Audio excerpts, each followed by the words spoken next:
The first standard in the blood unit discusses red blood cells specifically. We're going to talk about what are the different features physically of a red blood cell, what is its primary function, as well as what are normal counts and what are some of the problems that can occur if you have abnormal red blood cell formation. Your standard reads, I can explain the classification, function, formation, life cycle, and count of red blood cells, and this covers section 14.2 in your textbook. Okay, your big title for today. Unit 9 is blood. It's like the only one-word system that we're going to talk about. And blood really is a type of connective tissue. It's not epithelial. It's not, muscle or nerve or anything like that. It's connective tissue that's suspended in a liquid matrix. So unlike a lot of your other tissues, which can be solid or semi-solid, blood is a liquid. Our primary function here is to transport important substances. So vital for survival of all cells. We're talking oxygen, we're talking glucose, hormones, anything that needs to travel throughout your body is going to do so usually in the blood. Blood is also responsible for distributing our body heat. So we are warm-blooded organisms with a 4-chambered heart, and a lot of that heat is carried through in your blood. Overall, the average person has about 5 liters of blood, and it makes up 8% of your body weight. Now, of course, that number is going to go down if you're overweight, because then fat will take up a higher percentage of your body weight. And these are estimates. This is for an average-sized person. If you're larger or smaller, you may have a different amount of blood. When you're donating blood, they take your size into account. If you're below a certain weight, you cannot donate. And if you are above a certain height and weight, then you can donate double. The process of forming blood cells in general is called hematopoiesis. And we're going to see this root, heme, over and over again because it refers to blood. And this is happening in the red bone marrow of our long bones. 4 major components, and these are what will make up our standards. This standard covers red blood cells, blood 2 covers white blood cells, blood 3 talks about the process of clotting, which includes platelets. And then we're not going to have a specific standard for plasma, but it makes up the majority of blood, which is just this very nutrient-rich but more or less lifeless liquid.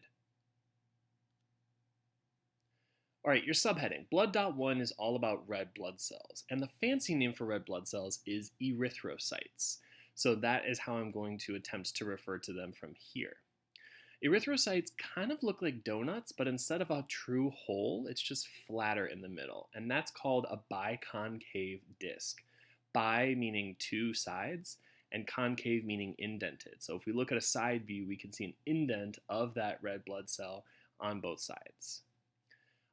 Red blood cells, erythrocytes, contain iron-rich hemoglobin protein. And that is what carries the oxygen around in your body. So if you are anemic, if you are low in iron, what we're looking for is how much you have in this particular cell type. These cells are flat like this because they lack nuclei and mitochondria, and so sometimes they're called zombie cells because they don't have the ability to manufacture proteins. They really do not have much or any DNA, and they have one job to carry oxygen, and that's all they do throughout their life cycle. Speaking of lifespan, it's about 120 days, so we're looking at 4 months.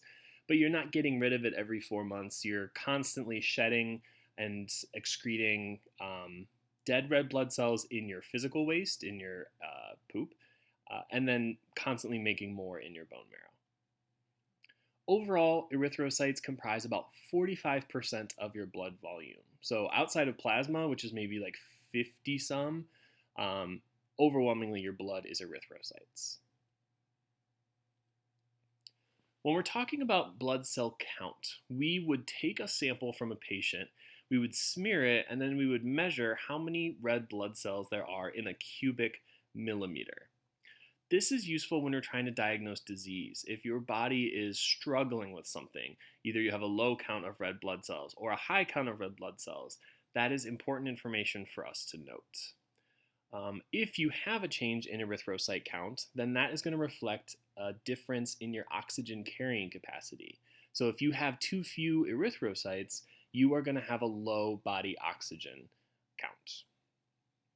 Normal ranges for men, women, and children, these are not things you'll be tested on, but just for scale, men have about 4.7 to 6.1 million red blood cells per cubic millimeter.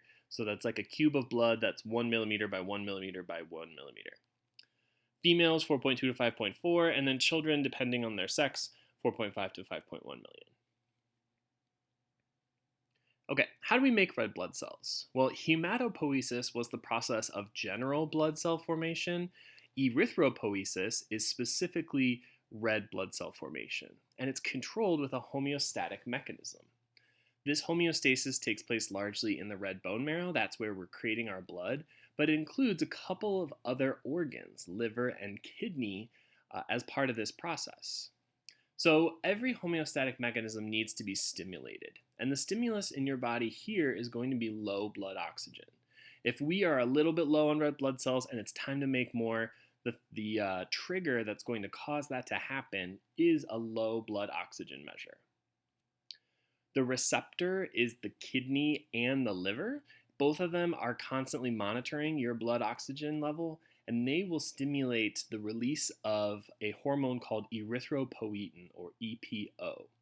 They release this hormone into your blood, and when it reaches your bone marrow, it stimulates the bone marrow to divide more rapidly. So start making more red blood cells. That response, creating more red blood cells, is going to turn off your mechanism. This is a negative feedback mechanism. Since our stimulus was low blood oxygen, once we increase the red blood cells, we increase the oxygen and we'll stop secreting EPO.